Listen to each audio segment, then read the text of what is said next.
Courbons la tête. Dieu bien-aimé, cet après-midi, nous sommes heureux d'avoir le privilège de nous assembler encore une fois.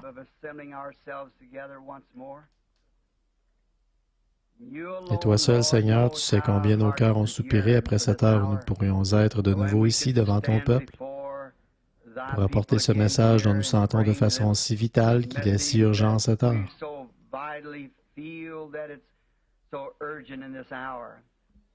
Tu nous as accordé ces quelques jours maintenant, et nous prions, Dieu bien-aimé, que ta main miséricordieuse soit sur nous pour nous guider et nous diriger. Et donne-nous ces choses dont nous avons besoin, Seigneur, car nos cœurs désirent ardemment mieux te connaître. Nous voyons le grand champ de la moisson, blanc, mûr, et nous savons que le blé est prêt maintenant pour cette glorieuse époque du battage. Dieu bien-aimé, nous prions que tu fasses s'ouvrir la balle autour de nous. Puissions-nous reposer dans la présence du Fils ces quelques jours qui viennent et mûrir pour le royaume de Dieu. Bénis chaque chant qui sera chanté. Bénis chaque prière et réponds à chacune qui sera priée. Seigneur, sauve tous les perdus. Rappelle à la maison du Dieu vivant et à la communion fraternelle ceux qui se sont éloignés. Nous te prions, ô Dieu, de guérir tous les malades qui viendront sous notre toit. Accorde-le, Seigneur, qu'il n'y ait plus personne de faible parmi nous à la fin de ces réunions. Et Dieu bien-aimé aussi pour nous-mêmes, nous qui nous disons l'Église aujourd'hui, les appeler à sortir, ceux tout autour du monde qui sont sortis de Babylone, pour être participants de cette merveilleuse communion en ce dernier jour. Nous te prions, ô Dieu, de vraiment bénir nos cœurs. Nous sommes véritablement affamés, Seigneur, et complètement vidés de toutes les choses du monde, pour autant que nous le sachions. Seigneur, nous avons déposé tous les fardeaux qui nous enveloppent si facilement, et maintenant courons avec patience dans la carrière qui nous est ouverte. Accorde-le, Père, et qu'à la fin de cette réunion, nous soyons des chrétiens plus entiers, plus forts, meilleurs que ce que nous étions en entrant. Que Dieu reçoive toute la gloire, comme nous le demandons au nom de Jésus. Amen. Je pense que c'est un grand privilège ce soir que j'attends depuis assez longtemps. L'autre jour, je disais à ma femme, je deviens tellement impatient à attendre d'arriver au tabernacle. J'ai d'autres amis, bien sûr que j'en ai, dans le monde entier, mais il y a quelque chose de spécial au sujet de ce tabernacle ici. J'ai été pris de la poussière de ce coin-ci quand Dieu m'a donné la vie sur terre et je pense que s'il tarde, je serai enterré ici quelque part. Quand il viendra, il me trouvera quelque part par ici. Et on dirait qu'il y a quelque chose quand je pense à Jeffersonville. L'autre jour, je me sentais tellement seul, j'ai dit à ma femme, j'ai la nostalgie et je ne sais pas de quoi j'ai la nostalgie, à moins que ce soit ces gens qui prient pour moi. J'ai dit, eh bien, tout ce que je peux faire, c'est de retourner faire quelques jours de réunion, voir si on ne peut pas apprendre quelque chose du Seigneur. Peut-être qu'il veut que nous sachions quelque chose. Et le grand sujet vital qu'on a devant nous maintenant, c'est le mariage et le divorce. Et s'il y a une question, il doit y avoir une réponse. Il ne peut pas y avoir de question sans qu'il y ait une réponse. Peu importe ce que c'est, il doit y avoir une réponse. Et si le Seigneur le veut, j'essaierai d'en parler dimanche matin.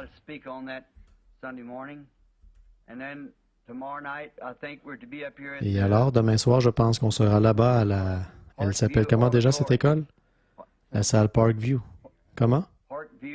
L'école secondaire Parkview. Combien ça vous sait? Bien, je pense qu'ils vont mettre des panneaux. N'est-ce pas, Frenaville? Il y aura, c'est un peu plus haut, à peu près 3/4 de mille, et il y aura un panneau. Vous tournez pour quitter la route, c'est un beau bâtiment en pente, et il y a de quoi appuyer vos bras et prendre des notes de ce que vous voulez écrire et tout. Je suis sûr que vous aimerez ça un peu mieux que comme vous seriez plutôt serré aux réunions ici au tabernacle. Il y aura beaucoup de places de stationnement. Et je pense qu'il y a une petite consigne qu'on a promis de respecter, c'est qu'on ne doit pas arriver sur le terrain avant 6h30. Et à quelle heure? Je pense que ce serait une bonne idée qu'on arrive là-bas à 6h30. Maintenant, ils ont une autre salle ici en ville de 6000 places. Si ça va vraiment bien cette fois-ci, peut-être qu'ils nous laisseront avoir l'autre une fois pour une grande réunion, peut-être dans le courant de l'été, quand je rentrerai d'outre-mer. Et je pense que des places, il y en a... Combien est-ce qu'il y a de places là-bas? 4000. Alors vous voyez, on ne manquera pas de place, il n'y aura pas besoin de se presser. Alors venez à 6h30, comme ça tout le monde pourra entrer à l'heure juste, tout le monde ensemble, et je suis sûr que vous aurez une bonne place. C'est en pente comme ceci, et il y a des choses là sur lesquelles vous pouvez écrire et prendre des notes et tout. Et ça commencera, si le Seigneur le veut. Maintenant, je pense ce soir, comme c'est la réunion de prière du mercredi soir, la salle est à peu près pleine. Alors, je pense qu'il vaudrait peut-être mieux aller là-bas demain soir. On l'a loué au cas où il n'y aurait pas assez de place pour tout le monde. On pourrait aller là-bas. Mais je crois que ce serait mieux d'aller là-bas. Vous ne trouvez pas, Frère Neville? D'aller directement là-bas demain soir? Combien trouvent que c'est une bonne idée? Et là, vous aurez beaucoup de place. C'est déjà loué. C'est payé par des frères de l'Assemblée ici. Ça ne coûte que 50 $ par soir, ce qui est très, très... J'aimerais avoir ça partout, pouvoir avoir autant de place pour 50 $ par soir, un bâtiment tout neuf, une belle estrade, mais bien sûr, je pense bien qu'on va ramasser l'offrande. On ne veut pas que ces frères paient ça de leur poche, on va payer, les rembourser. Mais quand les frais et tout seront couverts, alors bien sûr, on pourra arrêter de ramasser l'offrande. S'il y a des étrangers avec nous, c'est un principe chez nous de ne jamais quêter, quémander, soutirer l'argent des gens. On fait passer le plateau à offrande et c'est un geste religieux. J'ai souvent essayé de ne même pas du tout faire passer le plateau à offrande, mais ça ne marche pas. Voyez, c'est que donner, ça fait partie de notre religion. C'est une partie de notre devoir. Peu importe si c'est juste une pièce de 10 cents ou quoi que ce soit, ou une pièce d'1 cent, c'est... Vous vous souvenez, un jour, Jésus a vu une veuve qui passait quand les riches mettaient beaucoup de leur trésor dans le tronc. Et cette veuve est passée avec peut-être quelques enfants affamés à côté d'elle. Et elle a donné tout ce qu'elle avait, 3 pièces d'1 cent. Et Jésus a dit, qui a payé le plus? Maintenant, si moi j'avais été là, j'aurais dit, ne faites pas ça, sœur. Écoutez, on a assez d'argent, mais lui ne l'a pas arrêté, voyez. Et il savait qu'il lui réservait quelque chose de mieux au bout du chemin. Alors vous voyez, après tout, elle avait une maison dans la gloire, vers laquelle elle allait. Et il ne l'a pas arrêtée. Il a laissé mettre ses 3 cents parce qu'elle tenait à le faire. Et il fallait qu'elle y tienne alors qu'elle avait des enfants, qu'elle était veuve et qu'elle n'avait que 3 cents pour vivre. Elle devait vraiment y tenir. Alors, vous voyez, quand les gens veulent donner, il faut leur donner l'occasion de le faire. Et je pense à ceux qui se tiennent là et les gens qui disent « Qui veut donner 50 $? Qui veut donner 20 $? Je pense que c'est dégradant pour votre intelligence. Je pense que les gens comprennent qu'il faut de l'argent pour organiser des réunions. Et je ne leur ai jamais laissé faire une chose pareille, les administrateurs. J'ai dit, quand vous devrez faire ça, alors il sera temps que je retourne au tabernacle. Alors on n'aura pas besoin de le faire, mais je crois vraiment qu'il faut faire passer le plateau à offrande pour que le culte soit complet. Alors ils feront probablement passer un petit plateau à offrande chaque soir et ils diront quelque chose comme, eh bien maintenant nous allons ramasser l'offrande.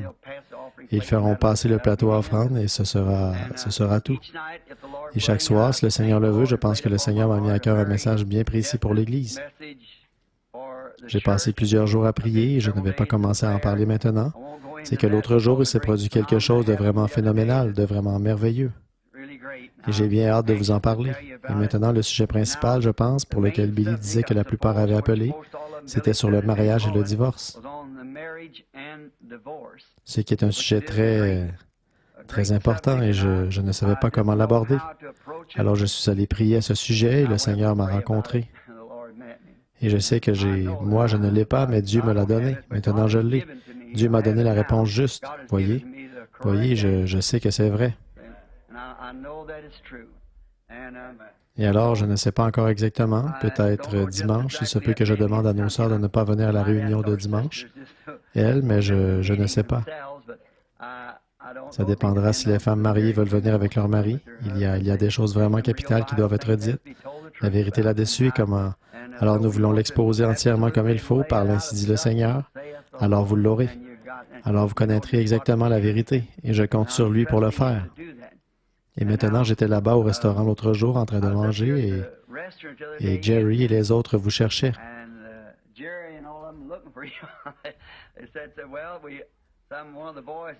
Il disait, eh bien, quelqu'un, un des gars était là, il disait qu'un type avait dit, je vais m'en tirer pas mal cette semaine. Il disait, ou ces 2 prochaines semaines, il disait, il y a une réunion ici du basketball ou quelque chose comme ça. Il a dit, Branham là-bas va avoir une réunion. Il a dit, j'aurai beaucoup de monde. J'aurai beaucoup de monde à nourrir. Au Ranch House, un de ces restaurants là-bas, ils étaient très gentils. Et je suis très content de vous parce qu'ils ont dit tout plein de bonnes choses à votre sujet. Là-bas au Ranch House, le gérant m'a demandé l'autre jour, j'arrivais vers les 2h30 du matin de l'Arizona, et il a dit, eh bien, frère Branham, j'ai entendu dire que vous alliez encore faire une série de réunions. Il a dit, j'ai embauché de la main-d'œuvre supplémentaire. Il a dit, et puis je veux dire une chose, c'est que ces gens qui viennent de là-bas, ce sont vraiment des gens bien. Là, j'étais vraiment fier de vous, voyez. Parce qu'après tout, pour moi, vous êtes un peu comme mes chevreaux, ou mes enfants plutôt. Alors, un chevreau, c'est un bouc, et vous n'êtes pas des boucs. Vous êtes mes agneaux. Qu'est-ce que vous dites de ça?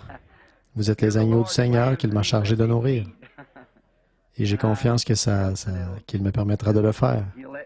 On continue notre chemin. Et là, en ce qui concerne le mariage et le divorce, j'ai toujours voulu en parler depuis que ces 7 sceaux.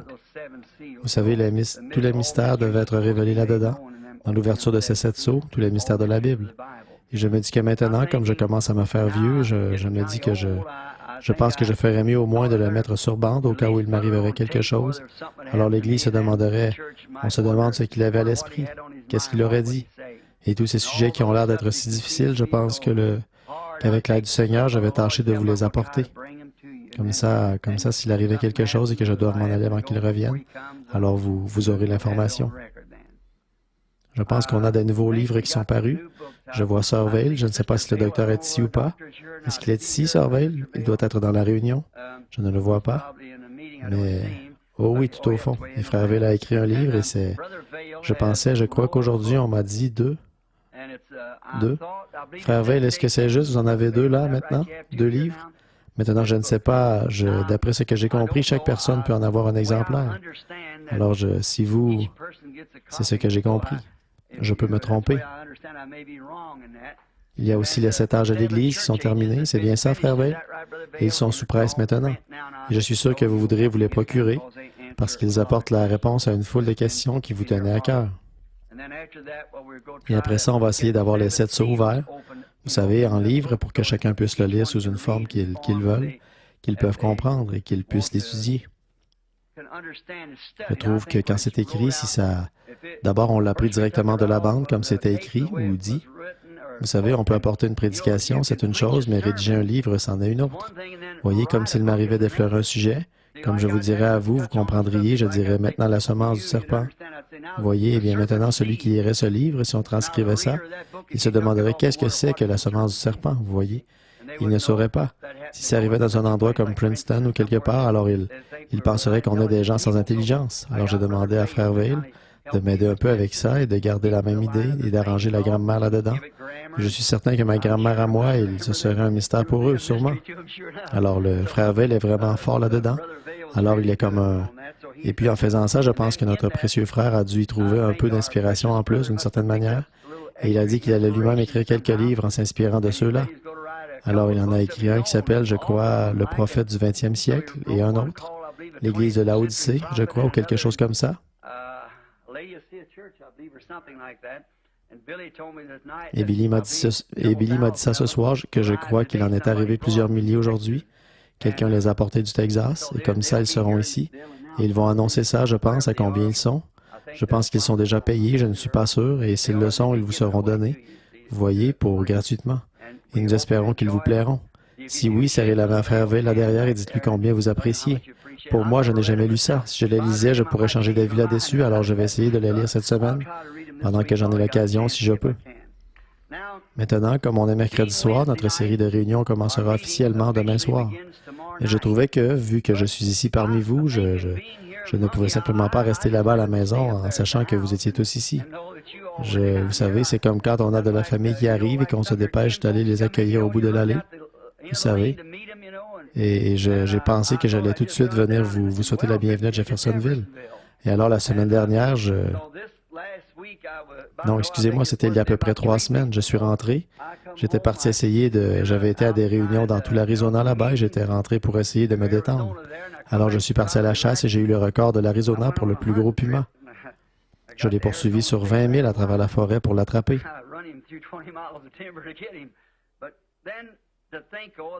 Mais pourtant, quand j'y pense, que je n'aurais jamais cru, quand j'étais un jeune garçon, juste pour montrer comment ces choses arrivent, une petite maison que le Seigneur nous a donnée là-bas, pour les mois qu'on passe là-bas et l'école pour les enfants. J'étais un jeune garçon. Je pense que Jimmy Poole est ici ce soir. Peut-être que son père est ici. Jim le baraqué. On allait à l'école ensemble et je me souviens que j'étais assis là, un petit garçon en guenilles. J'avais des chaussures de tennis avec les orteils qui sortaient. J'empruntais une feuille à l'un, un crayon à l'autre. À l'époque, j'écrivais des poèmes et Mme Wood, qui est ici, m'a fait réciter ça cet après-midi. Ça a été enregistré, celui sur ma vieille Ford. Vous savez, il n'est pas mal. Maintenant, elle a dit, eh bien, vous devriez envoyer ça à M. Ford.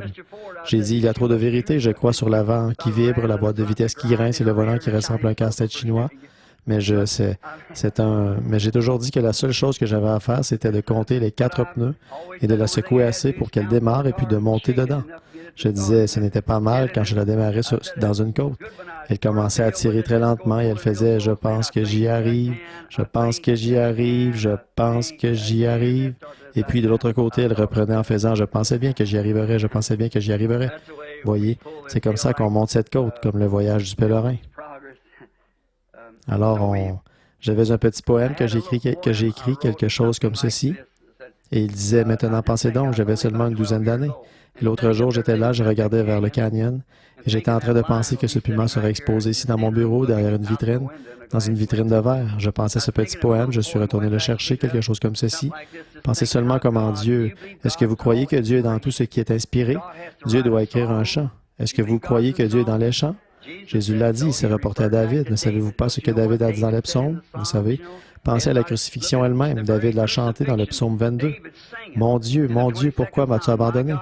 Tous mes os, ils me regardent, ils percent mes mains et mes pieds. » Vous savez, c'était un chant. Les psaumes, c'est un chant. Et cette poésie, regardez bien comme elle s'est accomplie. J'étais assis là, un pauvre gamin avec une feuille de papier empruntée. Je disais, « Je m'ennuie, oh, je m'ennuie de ce lointain sud-ouest, où les ombres tombent au plus bas derrière la montagneuse crête. Je vois un coyote aux aguets. Tout autour, la brume mauve. J'entends hurler le loup gris dans le pâturage des bœufs. Quelque part dans un canyon, j'entends gémir un puma. Dans le lointain mont Catalina, au bord de l'Arizona. 40 ans plus tard, je me retrouve dans ce même canyon, face à face avec ce puma. Oh Dieu, il y a un pays de l'autre côté du fleuve, quelque part, mes amis. Il est là, c'est tout. C'est certain. Voyez, il y a trop de choses qui en témoignent. Toutes ces choses ne sont pas que des mythes. Elles sont réelles, ce sont des réalités. Je suis si heureux d'être ici ce soir, d'être avec ces gens avec lesquels je m'attends à vivre pour toujours là-bas, où il n'y aura plus ni maladie, ni mort, ni séparation. Et voyager ne sera plus rien pour nous à ce moment-là. Maintenant, je trouve qu'aucune réunion n'est complète sans qu'on lise la parole et qu'on fasse un petit... Franoville, je me suis avancé tout bonnement. Billy m'avait dit que vous vouliez que je prêche. C'est bien ça, Franoville? Je prends peut-être un peu trop de liberté, mais ça m'a fait tellement plaisir. Alors maintenant, vous qui avez des chants et tout, allez voir Franoville quand vous allez chanter. On pourra faire ça là-bas. Il y aura à peu près une demi-heure d'introduction et qu'on entre tout de suite dans ces messages vraiment profonds et voir ce qu'on verra le Seigneur faire. Et j'ai bien confiance que... Je crois que nous avons la vérité. J'en suis convaincu. Et je crois que le blé est, tout à fait que la balle est en train de s'en écarter. Vous savez, et vous voyez, je donnerai peut-être un petit prélude là-dessus demain soir, vous voyez, sur la balle qui est en train de s'écarter du blé. Mais le blé doit reposer dans la présence du Fils pour mûrir. Et c'est pour ça qu'on est ici, mes amis, pour rester dans la présence du Fils, jusqu'à ce que notre petit groupe de gens ici, jusqu'à ce qu'ils soient tellement mûrs pour Christ, qu'ils deviennent du pain sur sa table. Voilà ce que je veux. Et maintenant, avant d'aborder la parole, après avoir récité des poèmes et tout, prions encore. Ensuite, nous prendrons notre sujet. Bien-aimé Jésus, aide-nous maintenant ce soir pour ces quelques mots comme nous nous attendons à toi. Et nous prions que ta grâce et ta miséricorde soient avec nous, Seigneur, et attendris nos cœurs, enlève toute la balle, les épines, les chardons, que les rayons bénis du soleil de Dieu viennent sur la parole, Seigneur, et que nous ayons une réunion si glorieuse qu'il n'y ait plus personne parmi nous qui ne soit pas sauvé. Tous les enfants seront dans le royaume de Dieu. Ceux qui n'ont pas le baptême de l'Esprit, qu'ils le reçoivent, Père, que tous les grands mystères que nous devons connaître dans cet âge, Seigneur, nous soient dévoilés, et nous verrons Dieu clairement. Ainsi, nous saurons comment nous comporter et comment agir, en nous corrigeant et en soumettant les membres de nos corps par la discipline de la parole. afin que nous sachions comment nous devons vivre en ce jour-ci, alors que le Seigneur Jésus est proche.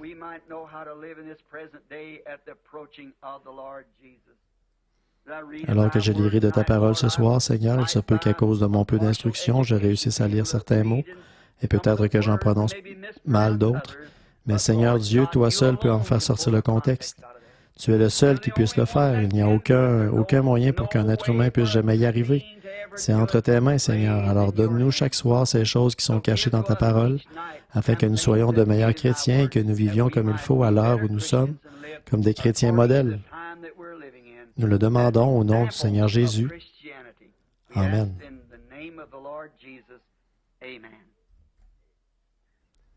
Maintenant, beaucoup d'entre vous, dans vos Bibles, j'aimerais que vous preniez le livre de Jonas. On parle tellement souvent de ce que Jonas était rétrograde et tout. J'ai toujours pris le parti de Jonas. Je ne crois pas que Jonas était rétrograde. Je ne crois pas ça. Je crois simplement que des fois, on l'utilise pour dire de quelqu'un, c'est un Jonas. Et si j'en ai déjà parlé d'une autre manière, j'ai dit ce que je pensais là-dessus, Jonas, ce qui est arrivé. La parole de l'Éternel fut adressée à Jonas, fils d'Amittai, en ces mots. « Lève-toi, va à Ninive, la grande ville, et crie contre elle, car sa méchanceté est montée jusqu'à moi. » Et Jonas se leva pour s'enfuir à Tarsis, loin de la face de l'Éternel. Il descendit à Jaffo, et il trouva un navire qui allait à Tarsis. Il paya le prix du transport et s'embarqua pour aller avec les passagers à Tarsis, loin de la face de l'Éternel.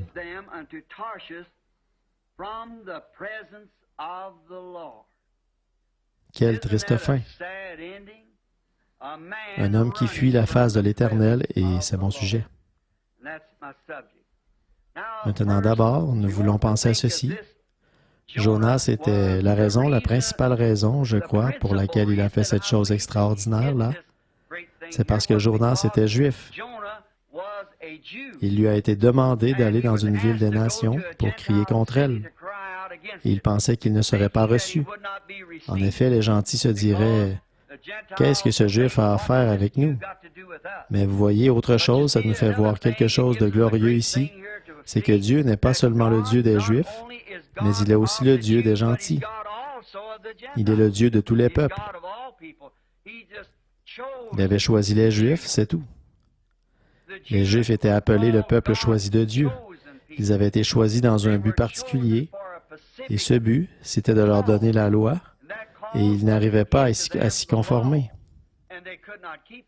Il s'est simplement servi de ce peuple-là pour montrer qu'il était impossible de se conformer à la loi, qu'il était un Dieu de justice et que la loi exigeait une vie droite, mais il n'y avait pas de grâce dans la loi pour qu'un homme puisse s'en sortir. La loi n'avait pas expié de peine, mais il a fallu la grâce pour expier la peine que la loi nous avait imposée. Et ici, Jonas, un des petits prophètes de la Bible, a été appelé à descendre dans cette ville.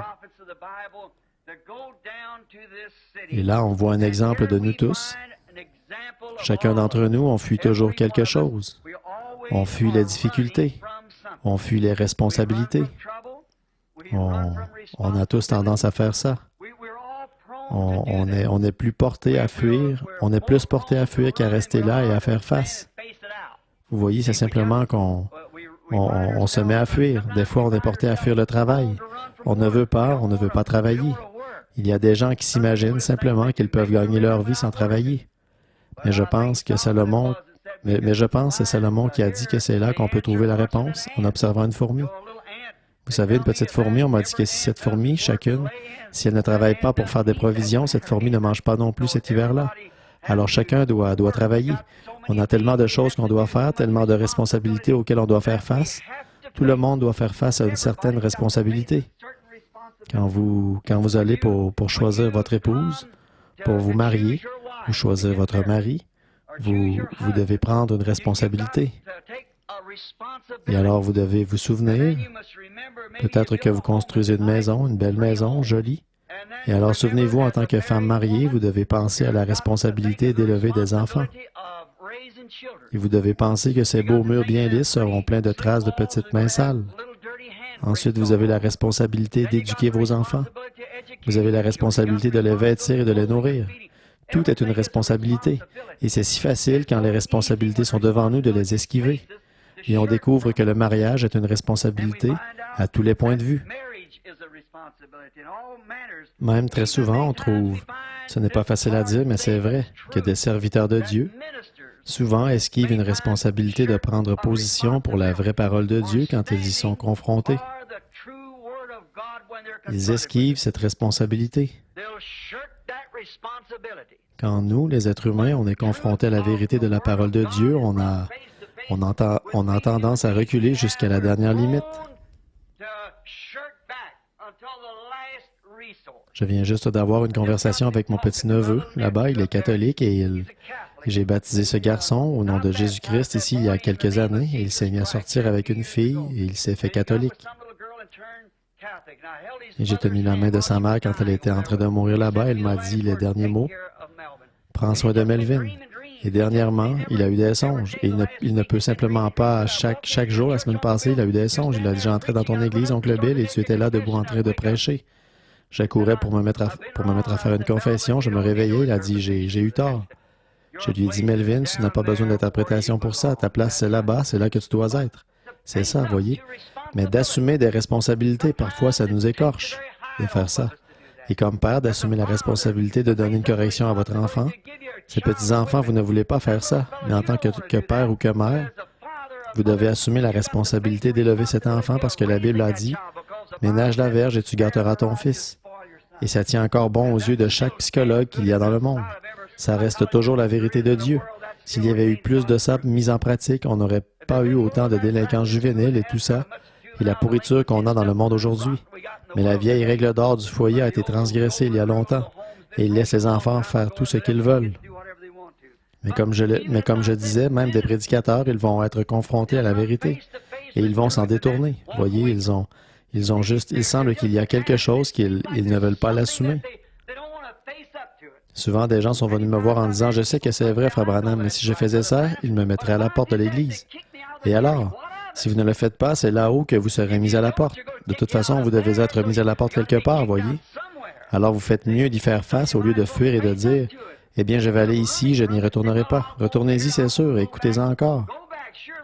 Sondez les Écritures. Jésus a dit, « Sondez les Écritures parce que vous pensez avoir en elles la vie éternelle. Ce sont elles qui rendent témoignage de moi. » Et on découvre que les gens ne veulent pas faire face à ça. En étant amenés dans la présence de Dieu et de voir quand Dieu a fait une promesse et Dieu est tenu par cette promesse. Et quand il fait s'accomplir cette promesse, alors les gens ont peur de faire face à la responsabilité d'assumer le message de l'heure. On trouve ça partout. Qu'en est-il de vous, les luthériens?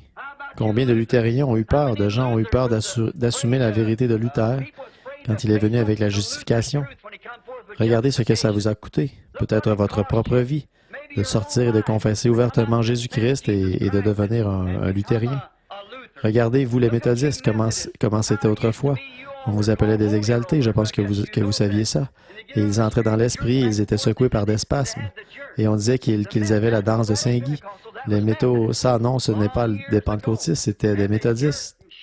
Il y a bien des années. Ils étaient secoués, ils tremblaient et tombaient sous la puissance de Dieu et on leur versait de l'eau sur la figure et on les éventait avec des éventails. On pensait qu'ils s'étaient évanouis. Et maintenant, on vous considérait comme une bande d'exaltés, mais vos mères et vos pères ont dû soit l'accepter, faire face à la vérité et aux faits, soit la rejeter. Et quand vous, les pentecôtistes qui avez reçu la restauration des dons, quand le baptême du Saint-Esprit est sorti avec le parler en langue et le don de l'Esprit qui revenait dans l'Église, eh bien, les méthodistes ont voulu vous mettre à la porte et ils l'ont fait. Mais vous avez dû y faire face. C'est quelque chose que vous deviez faire. Qu'est-ce qu'il en est de la question quand elle est sortie du baptême au nom de Jésus-Christ? Et vous avez vu que c'était la vérité. Vous avez dû y faire face ou en faire quelque chose. Vous avez une responsabilité, tout le monde en a, et vous devez faire face à ces choses. Très bien. Et puis quand vous voyez en ce jour maintenant, quand la parole de Dieu a fait ses promesses de choses que nous voyons arriver maintenant, alors nous avons la responsabilité soit d'y faire face, soit de nous en éloigner. Vous ne pouvez simplement pas rester neutre. Vous devez y faire quelque chose. Quelque chose doit être fait. Vous ne pouvez pas entrer par la porte de cette église et ressortir la même personne que quand vous étiez entré. Vous êtes soit plus loin, soit plus près de Dieu chaque fois que vous entrez ou que vous sortez. Oh, comme c'est facile pour les gens d'esquiver ces choses. Et je veux qu'on pense à celle-ci quand on commencera la série de réunions officielles demain soir. C'est que je veux que vous remarquiez que quand on se trouve devant quelque chose, s'il y a une question à ce sujet, il doit y avoir une réponse. Disons, par exemple, si je disais que je veux aller vers l'ouest et que vous m'indiquiez par là, eh bien, avant longtemps, je manquerai complètement mon but. Et je vais vers le nord-ouest. Bon, et si quelqu'un m'indiquait par ici et que j'y aille, je manquerai encore mon but. Je serais allé vers le sud-ouest. Eh bien, tant qu'il y a une question où se trouve l'ouest, il doit y avoir une réponse directe quelque part. Et quand ces questions se trouvent devant nous sur les vérités bibliques, il doit y avoir la bonne réponse quelque part. C'est vrai, elle doit y être. Et quand on voit quelque chose présenté, je pense qu'au lieu de fuir, de dire « Oh, c'est absurde, je ne peux pas croire une chose comme celle-là. Je ne pourrais pas croire ça. » Pourquoi ne pas prendre la Bible et s'asseoir et y faire face? Étudiez-le. En ce moment, vous êtes ici à la réunion, examinez-le, vérifiez-le vous-même avec la parole. Vérifiez la parole par la parole. C'est la seule manière de lui faire dire la vérité. Elle doit dire la vérité de la Genèse à l'Apocalypse. Christ est la révélation de toute la Bible. En lui, Christ, toute la plénitude et l'accomplissement de toutes les prophéties de la Bible est réalisé sans condition en Christ Jésus, parce qu'il était Dieu manifesté dans la chair. Maintenant, quand on découvre ces choses, toutefois, qu'on y est confronté, qu'on entre dans une réunion, et qu'on voit la puissance de Dieu en train d'agir et de faire des choses et de faire des œuvres surnaturelles, qu'on les voit s'accomplir, qu'on regarde dans la Bible et qu'on voit que c'est promis pour cette heure, alors quand on voit ces choses-là, alors on se trouve devant la responsabilité soit de l'accepter, je veux dire, pour nous-mêmes. Maintenant, beaucoup de gens sympathisent, beaucoup de gens disent que c'est vrai, mais ça n'en fait pas ce n'est pas de ça que vous êtes responsable. Comme j'ai dit, et si j'étais un jeune homme et que je cherchais une épouse pour me marier, qu'il y avait ici une jeune fille qui a toutes les qualités que je trouve nécessaires à une femme, eh bien, côté moral, c'est une reine, et charmante, et un bon caractère, une vraie chrétienne, tout ce que je peux espérer pour me faire une bonne épouse.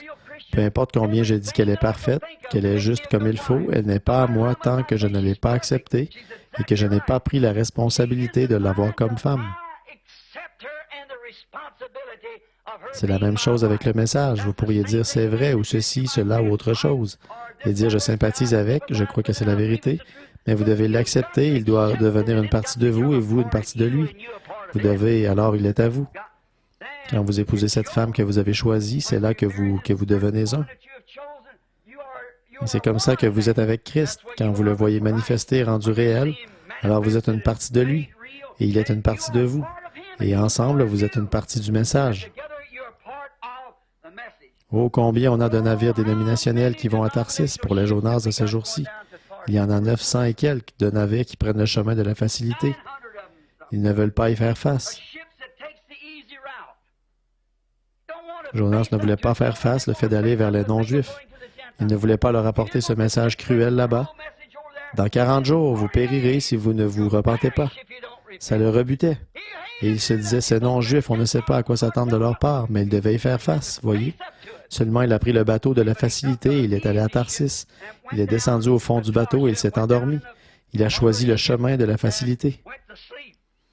C'est un chemin facile, c'est un chemin qui a du succès auprès des gens.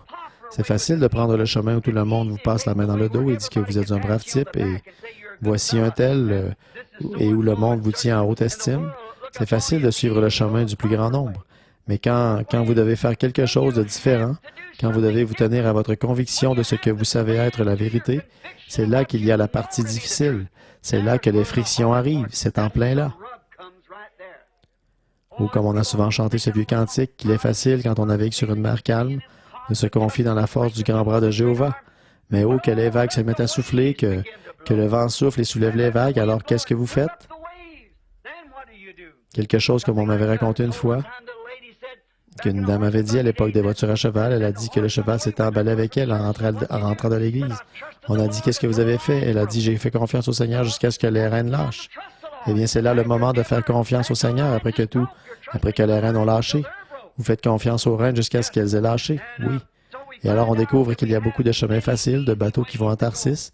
C'est que c'est facile, pas de responsabilité. Ça va tout seul, vous avez tout qui vient, tout le monde vous aime bien. et tout le monde, personne n'est en désaccord avec vous.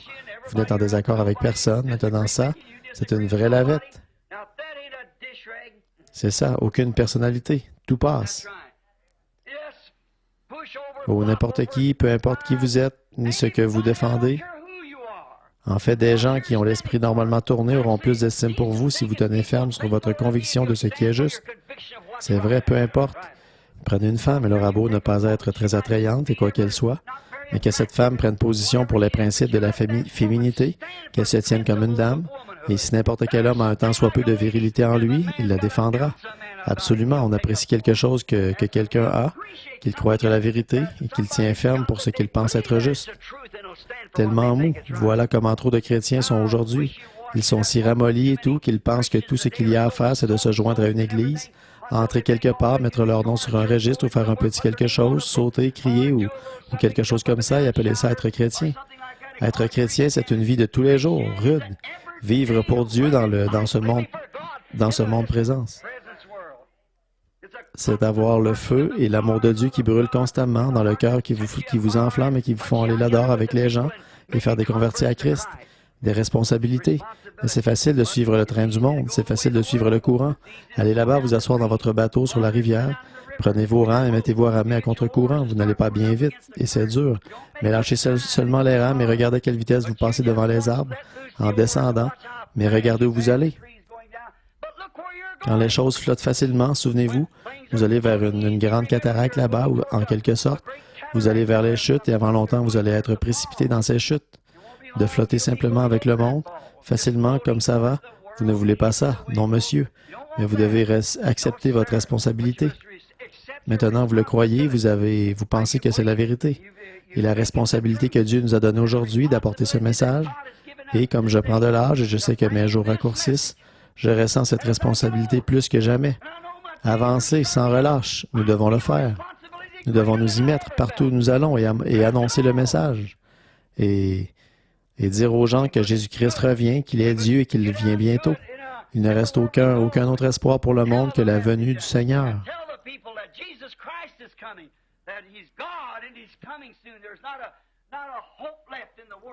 Là-bas au fond, je vois des amis qui étaient avec moi là-haut quand l'ange du Seigneur.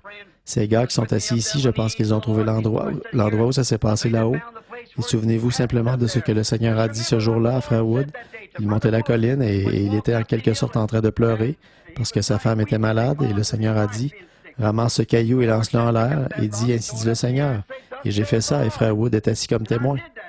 Et j'ai dit « Frère Wood, il ne se passera pas longtemps avant que tu vois arriver quelque chose. » Et le lendemain, pendant qu'on était debout là, nous tous ensemble, et beaucoup de ces hommes sont ici même ce soir, un jeune prédicateur était là, j'ai remarqué, je venais de le rencontrer le soir d'avant, il était dans notre camp. Il était monté pour être avec nous et il a dit, Frère Branham, est-ce qu'il vous arrive d'avoir des visions dehors comme ceci? J'ai dit, oui, monsieur, mais je viens ici pour m'en éloigner, en quelque sorte, pour me reposer un petit peu. Il a dit, eh bien, bien sûr, il me montre des choses ici et j'ai dit, juste de l'autre côté de la colline ici, c'est là que les 7 anges sont apparus, là-bas. Il a dit, oui, je comprends. Il a dit, j'étais un des commanditaires de vos réunions là-bas en Californie. J'ai dit, eh bien, je suis bien content d'apprendre ça. Et pendant que je me tenais là, j'ai regardé autour et j'ai vu un docteur assez corpulent qui lui examinait les yeux. Et je l'ai entendu dire, vous allez perdre cet œil parce qu'il y a une allergie là-dedans. Et je l'ai soigné pendant 2 ans et vous allez perdre cet œil. J'ai dit, la raison pour laquelle vous m'avez demandé ça, c'est que votre docteur vous a dit l'autre jour que vous alliez perdre cet œil. Et il a dit, c'est vrai. Il a regardé autour comme ça. J'ai vu sa mère enlever un de ses bas et tenir son pied sorti, avec des petites tumeurs qui pendaient entre ses orteils un peu partout sur sa jambe, et elle a dit, « Si tu vois Frère Branham, dis-lui de prier pour ça. » Et je lui ai dit, « Votre mère a sorti son pied comme ça, et elle a dit elle a plein de petites tumeurs partout sur ses orteils, et comme ça, et elle a dit, « Fais prier Frère Branham. » Il a dit, « Frère Branham, c'est la vérité. » J'ai regardé en arrière, quand je l'ai fait, je l'ai vu qui se tenait là en me regardant comme ça, les yeux tout ce qu'il y a de plus clair. Je l'ai rencontré cet automne et il avait de meilleurs yeux que n'importe qui dans le camp. Le Seigneur l'a guéri et il lui a redonné la santé. Pendant que j'étais debout là, le Seigneur a dit, il m'a montré ce qui allait arriver. Le jugement va bientôt frapper la côte ouest. Il a dit, va là-bas, à côté de ce foyer. Et j'avais une pelle à la main. J'ai marché pour aller par là et frère Roy Robertson, on le connaît tous ici, il n'est pas ici ce soir, pour autant que je sache. Il est là-bas en Arizona. Il est le président des administrateurs ici. Je savais que c'était un ancien combattant. Et quelque chose allait se passer, une belle matinée calme vers les 10 heures du matin. Et les gars étaient là et étaient tous là autour. On était 10 ou 12 en train de démonter les tentes, de dépouiller des sangliers et tout. Alors, j'ai marché autour. J'ai dit, Roy, cache-toi vite. Quelque chose est sur le point d'arriver, je n'ai pas pu lui en dire plus. Mais j'étais à peine arrivé là-bas, et le tourbillon de Dieu est descendu du ciel et il a claqué, comme il a fait trembler les collines, il est entré dans cette montagne, il a ouvert une tranchée tout autour, à environ 5 pieds au-dessus de ma tête, et il a arraché la cime de tous ses arbres pendant que les pierres sortaient. Il est monté en l'air, il est redescendu avec un autre grand baptême, et il a frappé la montagne d'un bout à l'autre, et il a projeté les pierres comme ça. Il l'a fait 3 fois, et puis il est monté en l'air. Et frère Banks est venu vers moi, il a dit, « C'est ça que tu disais hier? » J'ai dit, « Oui, monsieur, c'est exactement ça, voyez. » Et 2 jours après, l'Alaska a failli être englouti là-haut, et cette côte ouest n'a pas arrêté d'être secouée. Les tonnerres et les poussées, tout ce qui se passe. Et un de ces jours, elle va glisser sous l'océan, c'est vrai. Qu'est-ce que c'est? Nous vivons à l'heure de la venue du Seigneur. Quand on voit s'élever des isthmes et toutes ces différentes choses, on sait qu'il doit y avoir une bonne réponse à ça. Il y a des gens là dans le pays maintenant qui vont dans des cavernes et tout. Et le 16 mars, vous l'avez vu dans le journal, vous l'avez lu dans le journal, le Seigneur va revenir, vous savez que c'est faux. Jésus a dit, aucun homme ne connaît la minute ou l'heure. Quand on voit toutes ces choses et les choses qui se produisent comme elles le font, et il y a forcément la vraie réponse quelque part. Il doit y avoir une vérité. Il y a un Est et un Ouest, mais il y a un Sud-Est et Nord-Ouest ou quelque chose, mais il y a forcément la vraie réponse quelque part au problème. Esquiver ça? Nous devons dire aux gens que nous vivons aux heures de la venue du Fils de Dieu. Nous voulons veiller et Dieu être en marche tout le temps, prêt à donner à un homme une réponse juste. Ça a toujours été comme ça.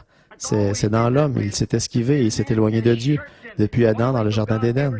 Quand Adam était dans le Jardin d'Éden, quand il s'est trouvé devant la responsabilité de faire son choix, est-ce qu'il resterait avec Dieu ou est-ce qu'il irait avec sa femme? Il a dû faire ça, la responsabilité lui revenait. Il devait prendre soit ce que sa femme disait, soit ce que Dieu disait. Et quand il a choisi de suivre la voie de sa femme, et quand il a fait ça, alors il a perdu sa condition originelle. Et il a soumis le monde entier à la mort quand il a dû prendre la responsabilité, ou soit d'accepter une lumière nouvelle que sa femme avait trouvée, qui était contraire.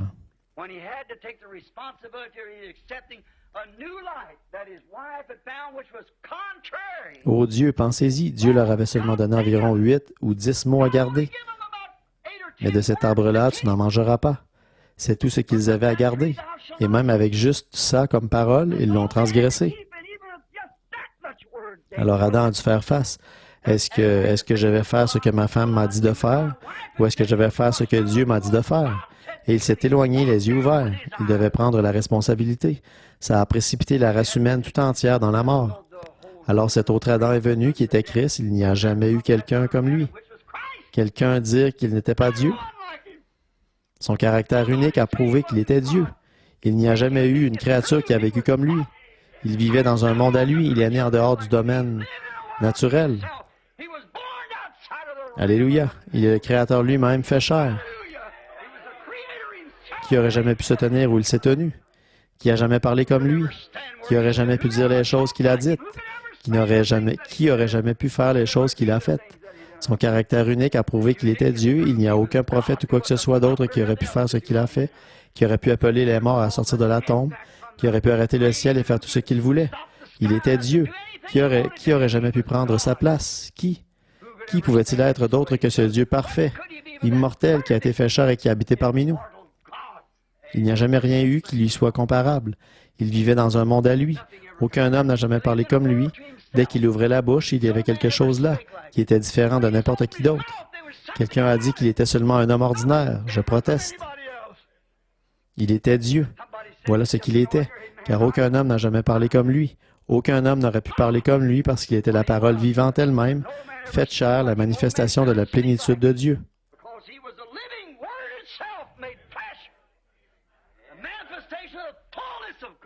Je l'admets, les prophètes avaient leur message. Ils l'avaient à l'époque, ils l'ont aujourd'hui, mais là, il y avait dans un corps la plénitude de la divinité manifestée là. Il était l'unique et c'est lui qui a dû affronter la question.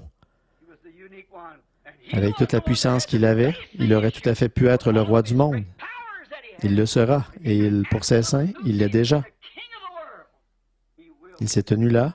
Quel homme aurait été pauvre, n'aurait pas eu d'endroit où reposer sa tête, alors qu'il savait même où se trouvait un poisson qui avait avalé une pièce de monnaie? Qui Quel homme aurait pu prendre ces grandes cruches d'eau et les transformer en vin et ne pas avoir d'endroit où reposer sa tête? Il a dû assumer la responsabilité qui lui avait été confiée. Quel homme aurait pu ressusciter de la tombe un homme qui était mort depuis 4 jours et qui était en train de pourrir? Est-ce qu'il n'aurait pas pu se sauver lui-même? Bien sûr qu'il aurait pu. Mais s'il l'avait fait, il ne nous aurait pas sauvés.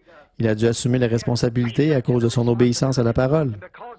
Alors que la désobéissance d'Adam, qui, lui, avait pris le raccourci, le chemin de Tarsis, mais Jésus a pris le chemin de Ninive vers les nations pour se chercher une épouse. Je suis heureux ce soir qu'il l'ait fait. Alors on devrait se rendre à l'évidence qu'on lui appartient et renoncer au monde. Amen.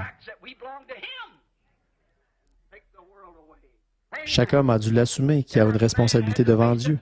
Prenons par exemple Noé. Il a dû le faire. Noé, Moïse, Élie et tous les autres, chaque âge, ils ont dû assumer la responsabilité. Et ils ont dû le faire. Et c'est justement pour ça qu'ils ont été envoyés. Chacun dans son temps. Regardez Noé dans son âge de science, et comme il a dû affronter quelque chose qui était tellement contraire à la science. Oh, il n'y avait aucune raison que ce ne soit pas contraire à la science. Vous voyez, c'était contraire à la science plutôt. Oh, on leur disait qu'il allait pleuvoir du ciel, et il n'y avait jamais eu de pluie qui était tombée du ciel. Maintenant, il a dû l'assumer. Dieu avait dit qu'il allait pleuvoir, et alors la foi sans les œuvres est morte. Si vous dites « je le crois » et que vous n'agissez pas, comme le message, si vous dites « je le crois » et que vous n'agissez pas, ça vous avance à quoi? Voyez, Noé s'est mis au travail avec son marteau et il a construit une arche pour confirmer ce dont il parlait. C'est ça que nous devons faire, nous aussi. Nous devons nous mettre au travail et prouver notre foi par nos œuvres. Nos œuvres prouvent notre foi.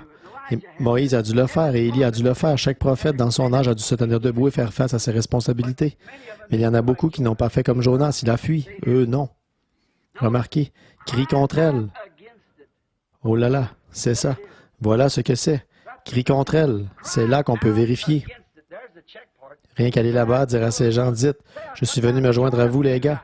Vous savez, je crois que je vais vous dire ce que je vais faire. J'ai une petite chose ici, je pense que je peux en faire un.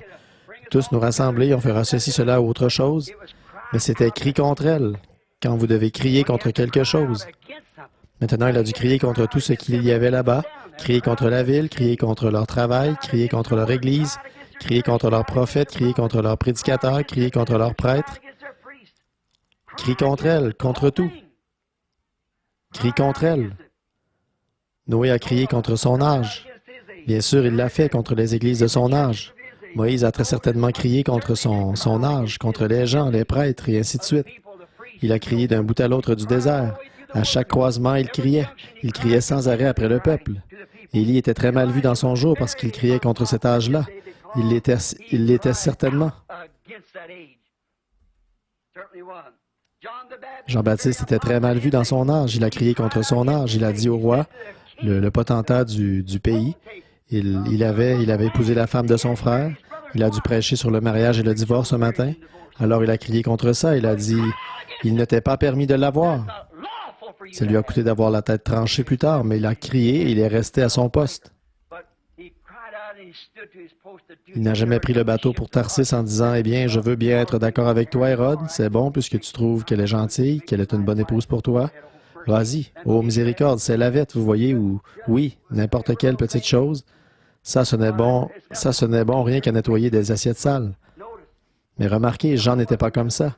Il a pris le taureau par les cornes. Il a dit « Il n'était pas permis de l'avoir. » Oui, monsieur. Et il s'est élevé contre ça. Ils n'ont pas fui. Jean ne l'a pas fait. Ils sont restés là et ils ont regardé les choses en face. Une fois, Moïse a essayé de fuir comme Jonas, mais Dieu l'a ramené. Beaucoup d'entre eux ont essayé d'y échapper. Ils se mettaient à... Mais écoutez, si Dieu vous a appelé, que vous êtes sûr que Dieu est dans le message, rien ne pourra vous faire reculer. Ça n'a pas fait reculer Jonas, non, monsieur. Amos, il y a bien longtemps, s'est écrié, il a dit « Le lion a rugi, qui ne serait effrayé? » Dieu a parlé, qui ne prophétiserait? Qui ne prophétiserait quand on voit Dieu parler et dire qu'une certaine chose va arriver, et la voilà qui arrive? Un lion rugit, tout le monde a peur. Oui, monsieur, si vous en avez déjà entendu un rugir dans la jungle, vous pouvez entendre ceux-là qui miaulent dans les cages par ici de ces lions apprivoisés, mais vous devriez une fois en entendre rugir un vrai, un sauvage. Ça fait tomber les pierres de la montagne à 500 verges de là. Je ne comprends pas comment tant de vacarme peut sortir de ses poumons. Et il baisse la tête, sa crinière s'ébouriffe. Je n'ai jamais rien entendu. C'est comme un coup de canon quand il fait sortir ce grand rugissement de ses poumons. Qui pourrait ne pas avoir peur? On dit que si jamais vous êtes tué par un lion, c'est sans douleur. Il vous fait mourir de peur avant de vous attraper. Voyez, vous ne le sentez pas. Il vous épouvante par ce gros rugissement féroce et le voilà sur vous en une fraction de seconde. Il a dit le lion a rugi, qui ne serait effrayé. Dieu a parlé, qui ne prophétiserait? Quand vous voyez Dieu faire quelque chose, vous dites « Il se peut que je ne sois pas prophète ». Jonas a dit « Il se peut que je ne sois pas prophète, ni fils de prophète, mais Dieu a parlé, qui ne prophétiserait? » Il se peut que je ne sois pas prophète, il se peut que je ne sois pas ceci, cela, autre chose. Quand je vois Dieu faire quelque chose et que je le vois ici dans la parole et qu'il l'a promis, qui peut se taire et rester tranquille? Bien sûr, il l'a fait. On ne peut pas non plus se cacher derrière des credos et tous ces groupes ici et descendre à Tarsis. On ne veut pas aller avec ces groupes. Mais il y en a beaucoup, comme Adam, qui font la même chose. Ils essaient de se faire un substitut en quelque sorte.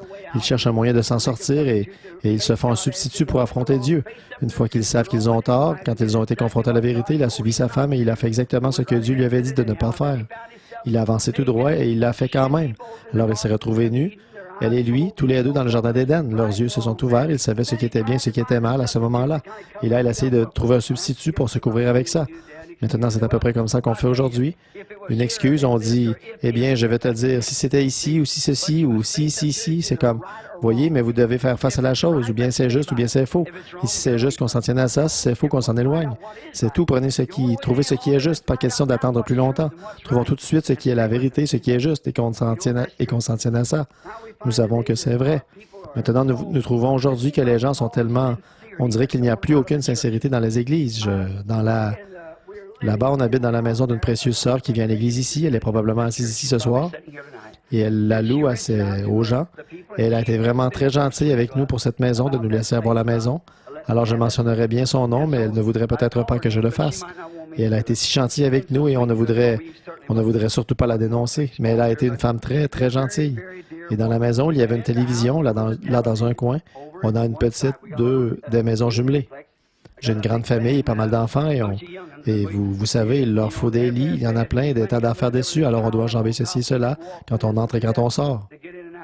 Et alors là-bas, il y avait une télévision. Et sur cette télé, le dimanche matin, ces enfants se sont mis à regarder un genre d'émission où on chante des cantiques. Vous savez, il y aurait presque eu de quoi vous faire honte. S'il n'y avait pas un vrai christianisme quelque part sur lequel vous puissiez mettre la main, de voir ce que les gens appellent le christianisme, où on dirait qu'il n'y a plus aucune sincérité là-dedans. On dirait qu'il ne... Oh, c'est affreux de les voir brandir le poing et se battre à l'écran tout en essayant de chanter des cantiques et tout ça. Ils font des blagues que même un marin ne ferait pas. Ils disent tout ce qui leur passe par la tête. Ils plaisantent et ils font n'importe quoi. Vous savez, on dirait que le caractère sacré du christianisme a perdu sa place. Maintenant, je vais à l'église et je vois le pasteur monter sur l'estrade et annoncer qu'il va y avoir un concours de natation. Toutes les femmes vont mettre leur maillot de bain, elles vont toutes aller là-bas. Il va y avoir un concours de natation pour les femmes. Et il va y avoir un genre de fête, on va faire plein de poulets frits et jouer au loto. Et des tas de choses comme ça. À mon avis, ça enlève la vraie sincérité du christianisme. On se permet n'importe quoi. En venant ici, j'ai remarqué, on voit plus de nos sœurs porter des shorts ici où il fait froid qu'on en voit là-bas où il fait chaud. Voyez, c'est vrai. Là-bas où il fait vraiment chaud, il n'y en a pas tellement qui en portent. Mais ici où il fait froid, elles le font. Vous voyez, elles ne se rendent pas compte que c'est le diable qui fait ça. Voyez. Maintenant, si c'était pour être bien, pour être plus à l'aise, ce serait autre chose. Sur un homme, je trouve que c'est affreux à voir sur un homme, mais on ne ferait pas attention à un homme. Mais la femme, son corps est sacré, et elle doit le garder sacré. Et de voir des vieux... On peut voir les gens aujourd'hui, il y a deux esprits, et l'un d'eux, c'est le Saint-Esprit, l'autre, c'est un esprit malsain. Et c'est par ça qu'on est gouverné. Ils sont tous les deux religieux. Et oui, c'est ça qui est étonnant. Ils sont tous les deux religieux. Comme Jacob et Ésaü, tous les deux religieux. Comme Caïn et Abel, tous les deux religieux. Comme Judas et Jésus, tous les deux religions. Tous les deux religieux. Et on le voit aujourd'hui, religieux des deux côtés.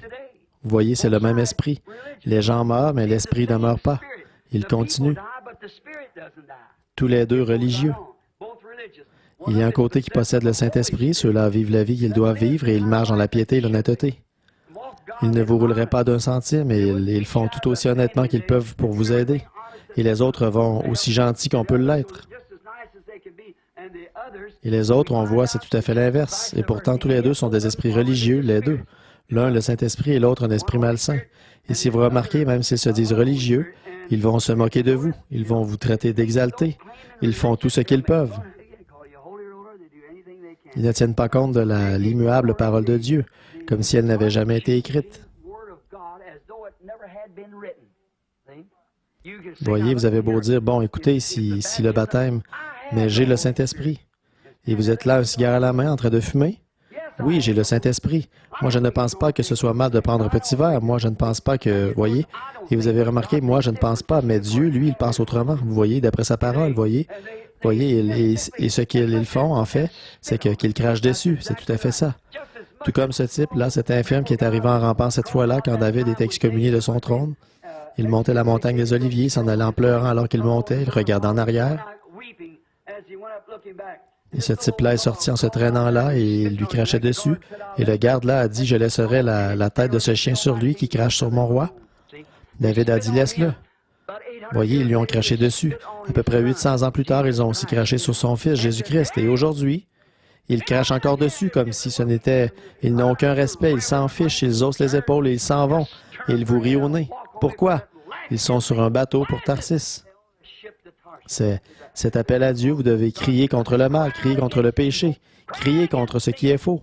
Maintenant, souvenez-vous, ce sera. Et dites donc l'heure. Vous savez, j'ai 2 heures de décalage.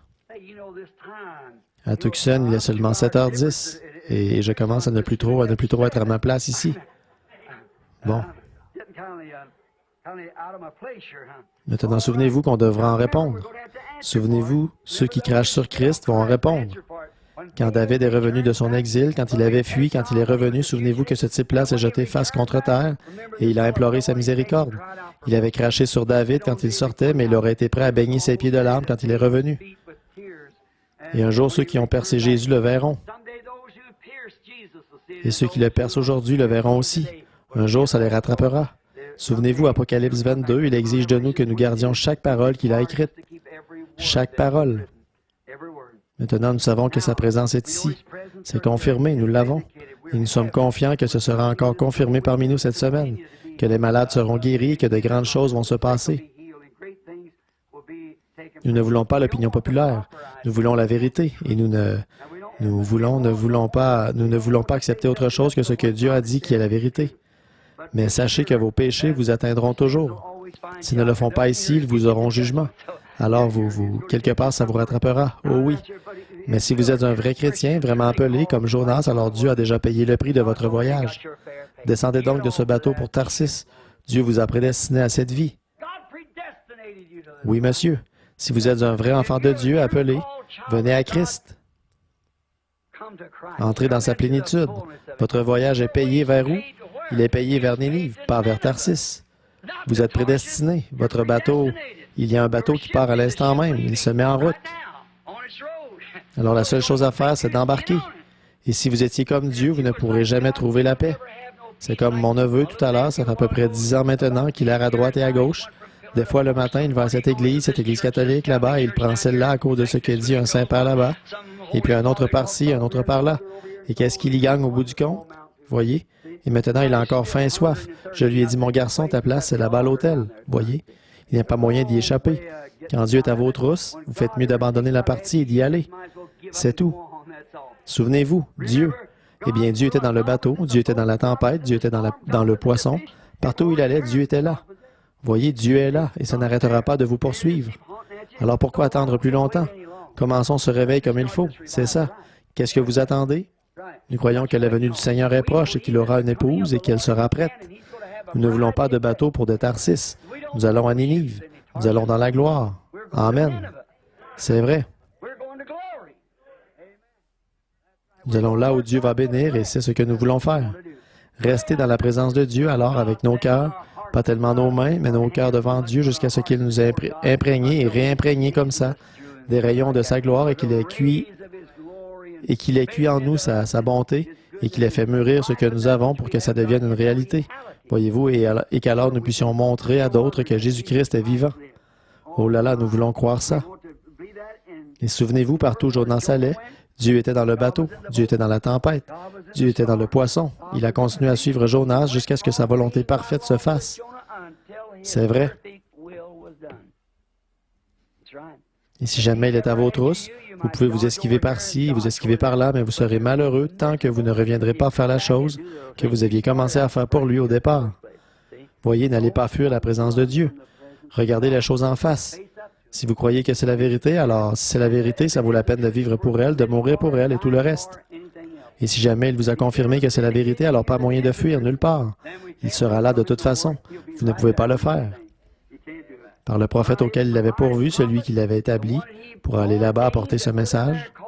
Bon, on pourrait penser qu'il aurait pu envoyer un autre prophète, mais c'est Jonas qui l'avait établi pour ça.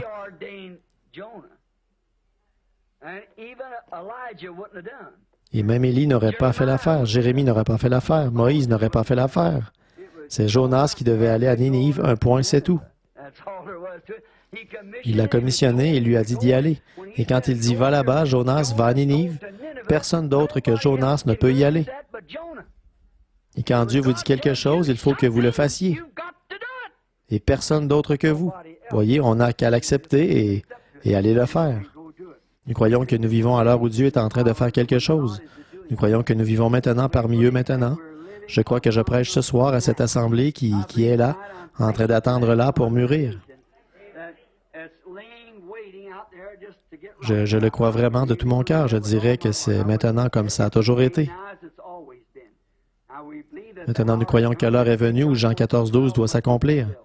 Nous croyons que Malachie 4 doit s'accomplir. Nous croyons que Luc 17:30 doit s'accomplir. Nous croyons que toutes les prophéties qu'il a annoncées comme devant s'accomplir en ce jour, nous croyons qu'elles doivent s'accomplir et nous croyons que nous les voyons s'accomplir maintenant même. C'est tout à fait vrai. Arrêtez de fuir.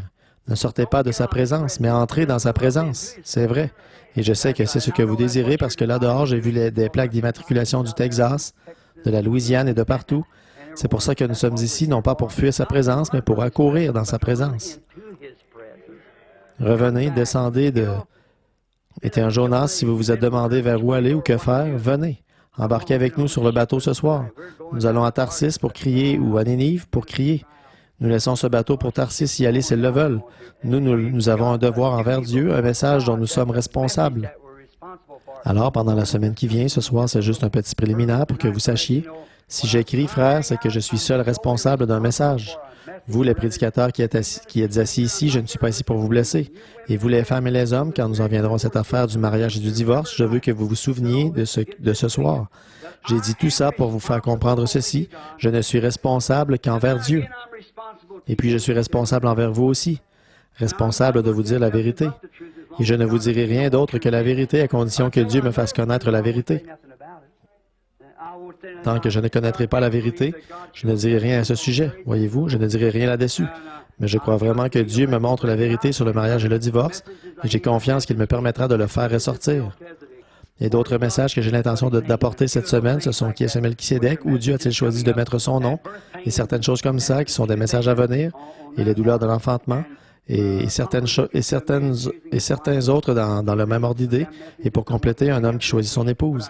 Et certaines choses, ces messages-là, je voudrais en parler cette semaine, mais je voudrais seulement que l'Assemblée, eh bien, s'il y avait un prédicateur ici, mes frères, je ne suis pas ici, je ne veux pas que vous ou certains de vos membres retournez dans votre Église en disant « Frère Branham a dit ceci et cela ». Je suis lié par un message qui m'a été donné par le Dieu Tout-Puissant. Comme je me tiens ici ce soir, et Dieu sait que c'est vrai, que tout près d'ici, au bord de la rivière, il y a peut-être ici des gens qui étaient là quand l'ange du Seigneur est descendu là, et qu'il m'a dit ce qu'il m'a dit en 1933, tout près d'ici, en descendant la rue Spring. Si vous n'êtes pas d'ici, suivez la rue tout droit. C'est au coin de la rue Spring, là où vous arriverez à la rivière. C'est là que c'est arrivé. C'était en 1933, ce qui fait qu'il doit y avoir dans les 32 ans de ça. Oh, ça fait 32 ans. Et de voir comment, depuis ce jour-là, il a fait arriver ça, chaque chose. On est sorti pour apporter le message et on a vu les malades guéris, les aveugles et les infirmes et les boiteux et les estropiés et tout. Et on a même vu des morts dont le décès avait été constaté, être ressuscités d'entre les morts. Des gens mourir et être ramenés à la vie et toutes ces choses. Si un message est proclamé, il y a des signes et des prodiges. Et on verra encore cette même école de pensée là qu'on avait. Ça ne venait pas de Dieu. Dieu n'a pas besoin de... Dieu cherche à attirer votre attention sur quelque chose. Et alors, quand Jésus est sorti, il s'est mis à guérir les malades et à faire des grandes œuvres et tout. Jésus l'a fait, Moïse et Jésus l'ont fait, et les autres aussi. Et quand il était ici, il l'a fait. Et il fait la même chose aujourd'hui. Quand il envoie une réunion comme ça, des réveils, qu'il entreprend une réunion sur la terre et qu'il se met à faire de grands signes et des prodiges, et puis que vous voyez revenir ce même enseignement d'avant, il y a quelque chose qui cloche quelque part. Il y a quelque chose de nouveau qui vient.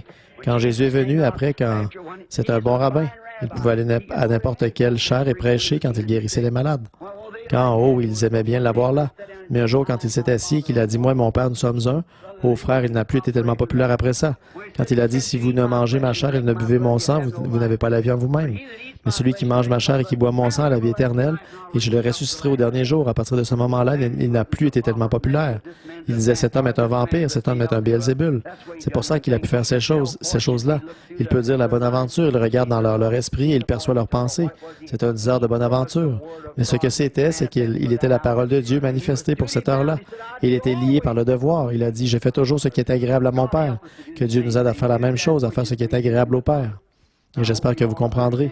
Et si vous n'êtes pas d'accord avec moi sur ces messages et ces choses, j'espère que vous n'oublierez pas, que vous aurez au moins assez de respect pour voir que j'ai une responsabilité et que je ne vais pas à Tarsis. Je suis en route vers Nénive et je dois crier. Que Dieu vous bénisse tous. Maintenant, courbons la tête un instant. Il est presque 9h30. Je ne veux pas vous retenir, mais j'aimerais savoir une chose, si possible, ce soir. Est-ce qu'il y en a ici qui ne sont pas exactement où ils devraient être en Christ, mais vous voudriez y être, et vous désirez y être? Alors, est-ce que vous voulez juste lever la main pour dire, « Frère Branham, priez pour moi. Que Dieu vous bénisse. Regardez-moi toutes ces mains. Je suis ici, Frère Branham, pour me rapprocher de Dieu. » Et si vous aviez la tête levée, moi aussi, j'ai la main levée. C'est pour ça que je suis ici. J'ai faim tout comme vous. Mais oh, l'autre jour, une chose des plus glorieuses est arrivée. Et maintenant, je sais ce que je dois faire. Et je prie Dieu de vous donner cette compréhension claire. Elle est là. Si une question se pose à votre esprit, il faut qu'il y ait une réponse quelque part pour répondre à cette question. Ma prière, c'est que Dieu vous fasse voir la réponse à cette question pendant ces moments. Si vous êtes malade, puisse Dieu vous guérir. Nous allons avoir des services de guérison pratiquement chaque soir. Je pense et nous allons prier pour les malades. Nous ferons tout ce que nous pouvons pour vous aider et vous, faites tout ce que vous pouvez pour nous aider. On travaillera ensemble, confiant que Dieu nous donnera de glorieuses réunions. Maintenant, Dieu notre Père, ces quelques paroles entrecoupées, mais elles sont entre tes mains maintenant. Seigneur, elles ont été prononcées, je devrais en répondre. C'est comme ces mots ne pourront jamais s'éteindre. Ils continuent à tourner autour de la terre, ils sont enregistrés, et un jour, j'y serai confronté de nouveau. J'en suis conscient, Seigneur, et je le dis avec une profonde sincérité.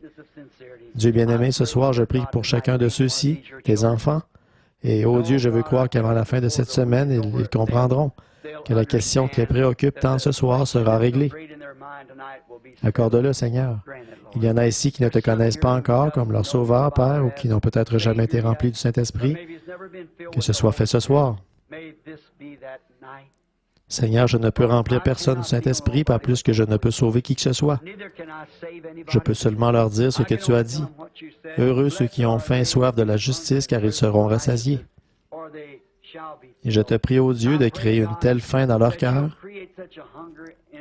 Beaucoup, Seigneur, forcément qu'ils ont faim, sinon pourquoi est-ce qu'ils feraient des centaines de kilomètres sur des routes verglacées et tout, et à travers la pluie dans les montagnes et à travers le désert, pour venir dans un petit bâtiment là au coin de la rue. Et alors je repense à ce que tu as dit, en quelque lieu que soit le cadavre, là s'assembleront les aigles. Nourris-nous, Seigneur, de ta manne divine. Donne à nos âmes ce dont nous avons vraiment besoin. Nous avons soif de toi, Père. Nous sommes entre tes mains maintenant. Et que le glorieux Saint-Esprit qui est descendu sur la montagne là-bas l'autre jour, qu'il sature, je te prie chaque cœur qui est ici de sa bonté, de sa miséricorde et de compréhension. Père, nous sommes conscients que c'est de ça que nous avons besoin, c'est de comprendre. Car si nous ne savons pas ce que nous faisons, comment pouvons-nous savoir le faire? Mais il nous faut de la compréhension. Comme Daniel le disait, il avait compris par les écrits du prophète Jérémie. Et Père, nous comprenons par l'Écriture du Saint-Esprit, comme il veut nous la révéler dans cette heure-ci. Exauce, Seigneur, le désir de toi que nous avons, C'est avec un cœur rempli de tendresse que nous te le demandons, Père, pour ta gloire, au nom de Jésus-Christ. Maintenant, gardons la tête inclinée. Et pendant que notre sœur joue ça, il me donnera grâce et gloire et m'accompagnera jusqu'au bout. Je voudrais que vous priez en silence maintenant et que vous demandiez au Père Céleste de vous accorder ce soir ce dont vous avez besoin. Mon cher frère, ma chère sœur, il est aussi proche de vous que votre bras. Vous m'avez cru pour d'autres choses, alors croyez-moi pour ça. Il est ici pour vous donner tout ce dont vous avez besoin. Oh, ces dernières semaines, j'étais tellement affamé, tellement assoiffé, j'avais tellement envie de vous revoir. C'est pour ça que j'ai dit, Billy, rentrons chez nous. Mais Da a dit, pourquoi veux-tu retourner là-bas où il fait froid, Bill? Tu attrapes toujours un mal de gorge et tout. Tu te retrouves toujours avec un rhume de cerveau enroué et tu n'arrives presque plus à parler.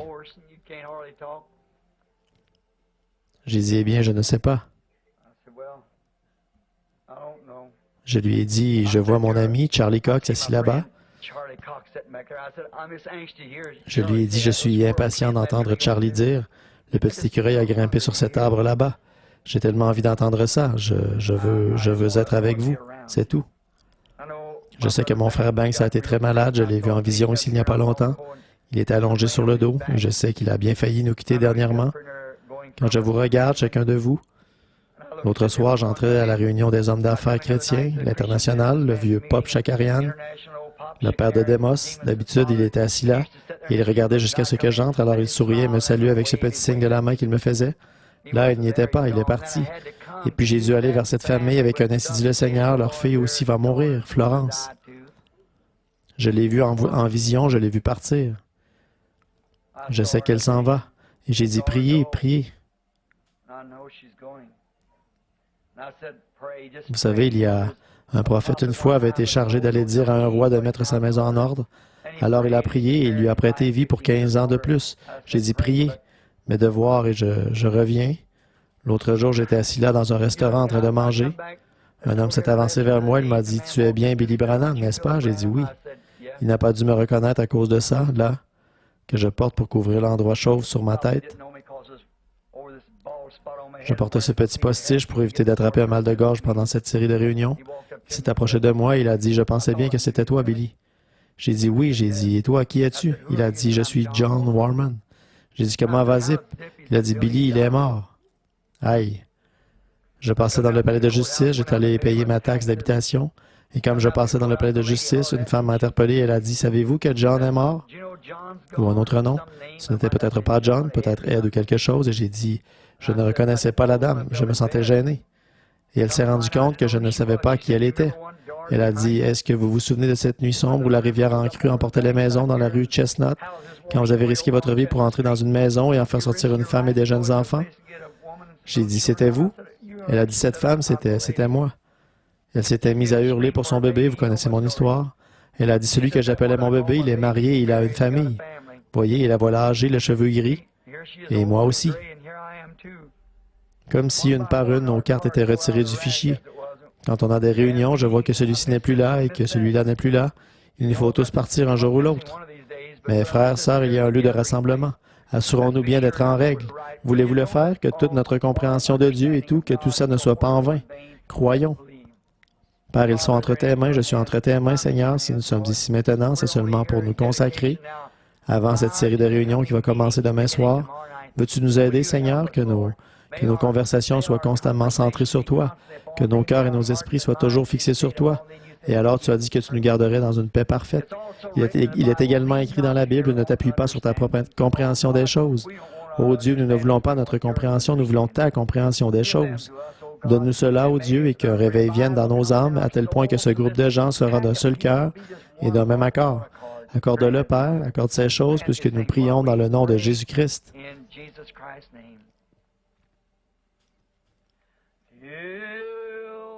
Jusqu'à ce que mon âme ravie trouve le repos au-delà de la rivière.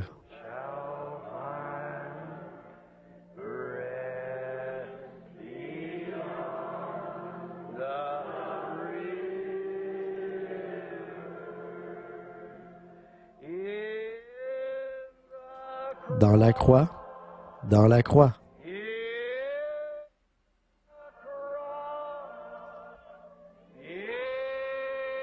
Et ma gloire, levons les mains, à jamais.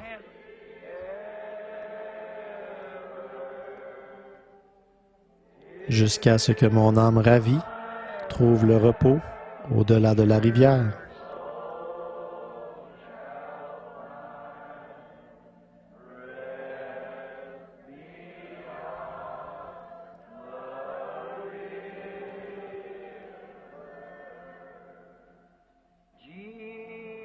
Jésus, garde-moi près de la croix.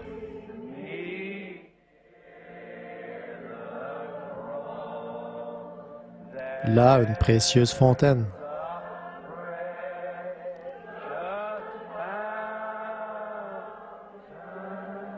Gratuite. Oui, Seigneur, gratuite. Flot qui guérit. Coule de la fontaine du Calvaire.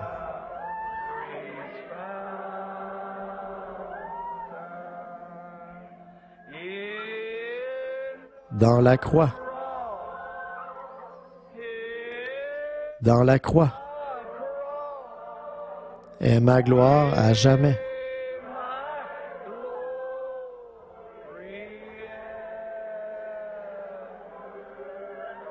Jusqu'à ce que mon âme ravie trouve le repos au-delà de la rivière.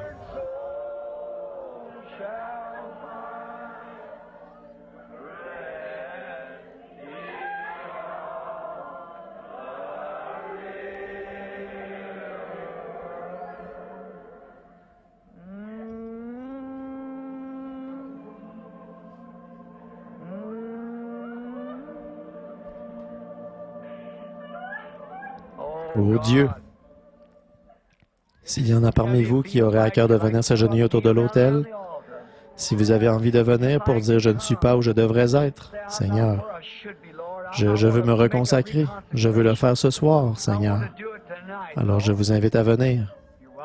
Nous serons ici pour prier avec vous.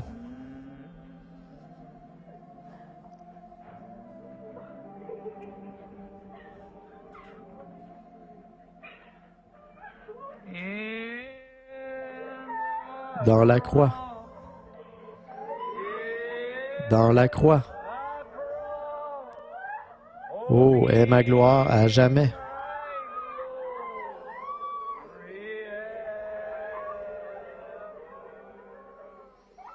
Jusqu'à ce que mon âme ravie trouve le repos au-delà de la rivière.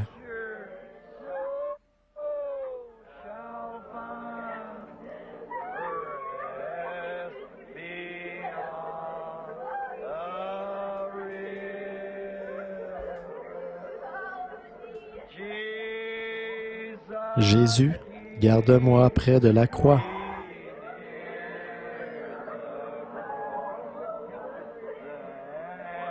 Là, une précieuse fontaine.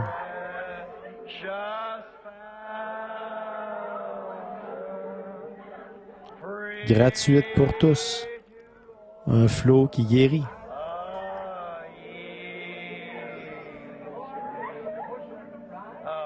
Coule de la montagne du Calvaire.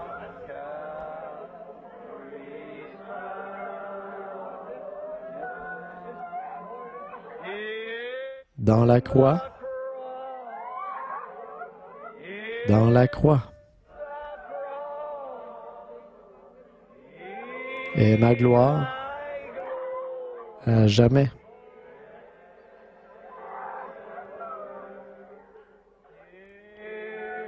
Jusqu'à ce que mon âme ravie trouve le repos au-delà de la rivière.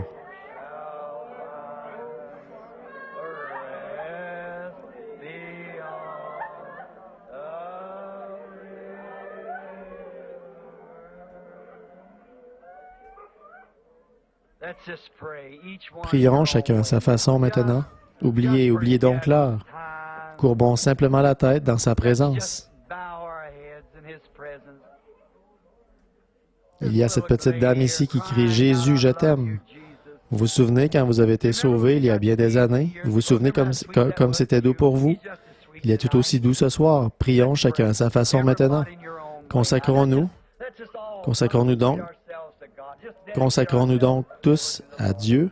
Consacrons-nous entièrement au Seigneur. Bien-aimé Seigneur Jésus, mon unique source de réconfort, plus que la vie pour moi, qui ai-je sur terre d'autre que toi? Ou qui d'autre au ciel que toi? Dieu bien-aimé, nous prions maintenant que ta miséricorde et ta grâce soient envoyées sur chacun d'entre nous, Seigneur. Nous sommes ici autour de l'autel, beaucoup n'ont pas pu venir jusqu'ici. Tu les rencontreras à leur place.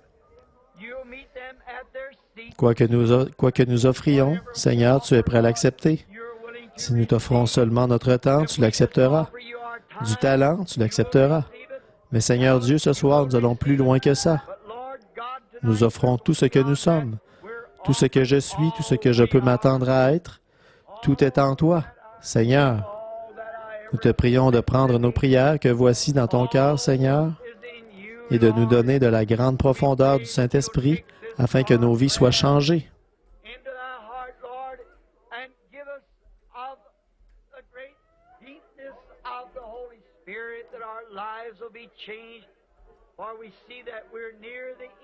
Car nous voyons que nous approchons de la fin maintenant, ça ne peut plus être très long. Comme nous voyons jour après jour nos bien-aimés qui s'en vont, les jeunes comme les vieux, nous savons bien que ça devra bientôt frapper à notre porte aussi. Et ce soir, Seigneur, pendant que nous sommes en possession de toutes nos facultés, assis ici ou à genoux ici ou debout ici, dans quelque position que nous soyons, reçois-nous, Seigneur Dieu. Prends-moi, Seigneur. Je ne suis rien, mais quoi que je sois, Seigneur, si tu peux arriver à te servir de moi, je me consacre à toi. Je prie, Dieu bien-aimé, pour chacun de ceux-ci, ces braves gens pour lesquels j'ai pleuré quand je me tenais là-bas, dans les montagnes de l'Arizona. Voilà qu'ils sont ici à genoux autour de l'autel ce soir avec nous, en train de prier, de consacrer nos vies. Nous t'aimons, Père, plus que notre propre vie. Nous t'aimons plus que notre famille. Nous t'aimons plus que femme, enfant, père, mère, sœur, frère, mari, femme. Nous t'aimons, Seigneur Jésus. Fais en sorte que ça devienne une telle réalité dans nos cœurs, Seigneur. Répands une huile de joie dans nos âmes cette semaine, Seigneur. Donne-nous un bain, un lavage de la parole, par l'eau de la parole, en distribuant à chacun de nous la vérité. Il y en a beaucoup ici ce soir, Seigneur, et beaucoup aussi qui viendront, qui sont dans la confusion sur ces sujets vitaux. Ô Dieu, ouvre dans la maison de Dieu cette source qui est là pour nous purifier. Je te prie, ô Dieu, de nous laver et de nous purifier dans ton sang et de faire de nous de nouvelles créatures. Et donne-nous la grâce et la force d'apporter la parole de vérité dans sa révélation divine de l'être de Jésus-Christ. Qu'il apparaisse devant nous, Seigneur, qu'il vienne guérir nos maladies, pardonner nos péchés, remplir nos cœurs affamés de la bonne nouvelle qui sera le sujet d'une grande joie, l'Évangile manifesté dans nos vies. Bénis chaque pasteur, chaque conducteur de chant, chaque moniteur de l'école du dimanche. Bénis-nous tous ensemble, Seigneur, car nous t'aimons vraiment. Et maintenant, nous sommes à toi, Seigneur, dans cette consécration. Dans le nom de Jésus-Christ, utilise-nous maintenant selon ta propre volonté.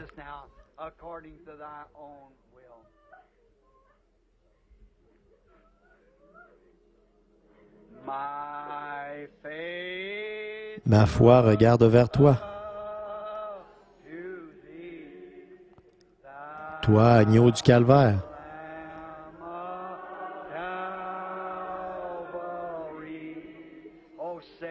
Ô Sauveur divin.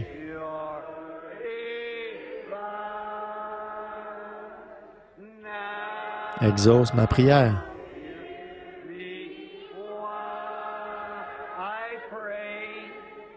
Enlève tout mon péché. Oh, qu'à partir de ce jour, je sois tout à toi.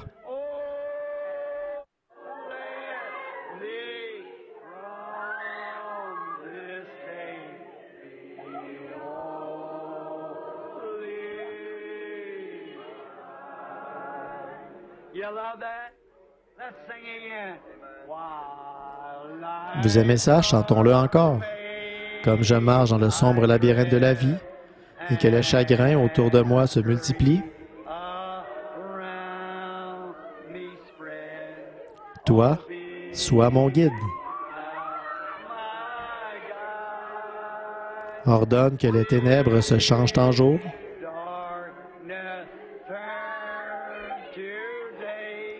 Essuie mes larmes de tristesse.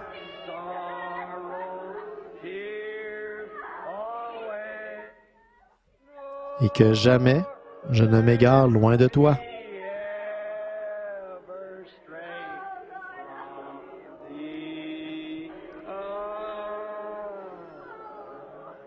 Est-ce que vous ne vous sentez pas bien avec ça? Combien me chanter ces vieux chants? Amen, moi je les aime beaucoup. Pas vous? Nous marchons vers Sion. Magnifique, magnifique Sion. Nous montons toujours vers Sion, la magnifique cité de Dieu.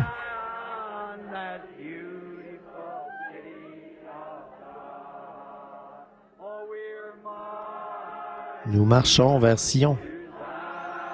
Oh, magnifique, magnifique Sion. Nous montons toujours vers Sion, la magnifique cité de Dieu.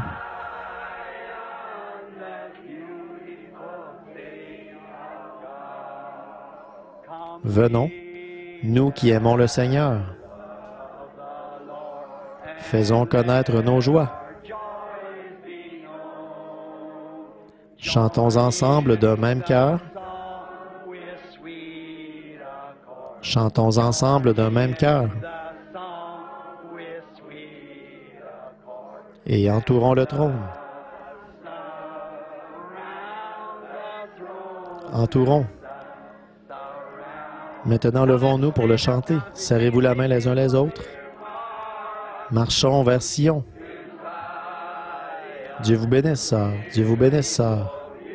Dieu vous bénisse, frère. Dieu vous bénisse, sœur.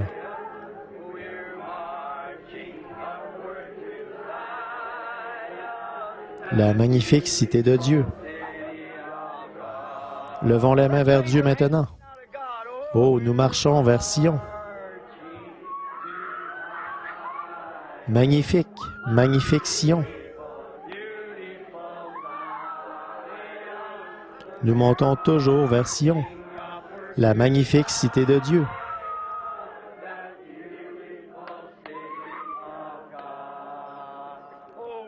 Nous marchons vers Sion. Magnifique, magnifique Sion. Nous montons toujours vers Sion, la magnifique cité de Dieu.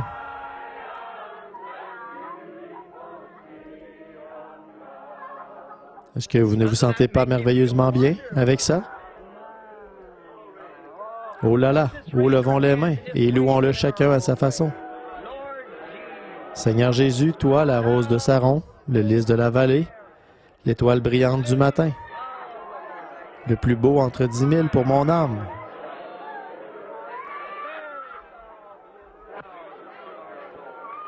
Toi, mon unique source de réconfort, plus que la vie pour moi. Comme nous t'aimons. Prête l'oreille maintenant, Seigneur, comme nous te remercions. Oh, comme nous te louons, bénis-les, ô notre précieux Seigneur et Sauveur. Accorde ces choses, Seigneur, accorde-le.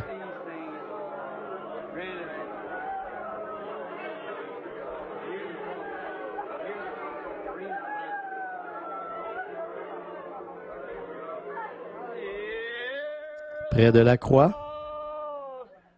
est ma gloire à jamais.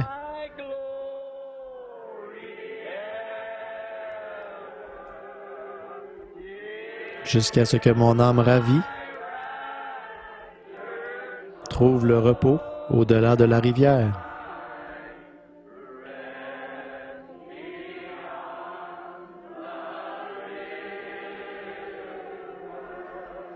Je ne sais pas pourquoi, mais j'ai l'impression il y a quelque chose qui est juste devant nous.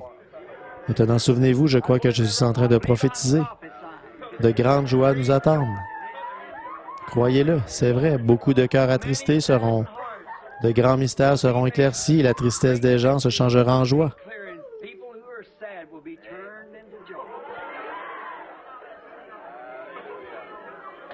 Près de la croix, dans la croix, est ma gloire à jamais.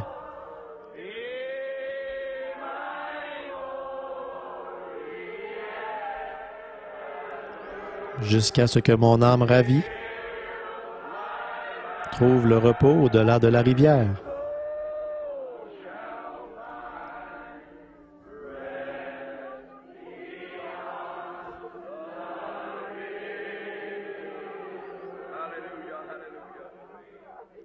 Comme Jean, il y a bien longtemps, quand il était devenu trop vieux pour prêcher, on m'a dit qu'il restait assis et qu'il criait de toutes ses forces, « Petits enfants, aimez-vous les uns les autres. Aimez-vous les uns les autres. Ne laissez rien se mettre entre vous, voyez. Ne laissez rien de tel s'approcher de, oui, peu importe de quoi il peut s'agir, assumez-le. Nous sommes en route vers Ninive. Voyez, n'embarquez pas sur ce vieux bateau pour Tarsis où vous n'êtes plus en communion.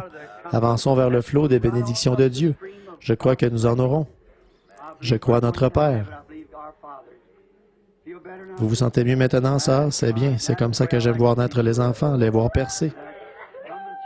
Je me souviens, il y a bien des années, à cet endroit même, quand je pense que des milliers sont nés, sont entrés dans le royaume de Dieu ici même. On était bien loin de se douter quand on était là avec seulement 80 cents en poche pour construire l'Église. Oh, il a dit, « Moi, l'Éternel, j'ai planté, je l'arroserai jour et nuit. » Et il l'a fait. Il l'a fait. Que Dieu vous bénisse maintenant comme nous courbons la tête. Maintenant, demain soir, souvenez-vous, les réunions auront lieu là-bas, à la salle de l'école. Ici, il y aura quelqu'un pour indiquer le chemin, parce qu'il y aura des nouveaux qui viendront. Si vous l'aimez, dites « Amen ». Oh, n'est-il pas merveilleux?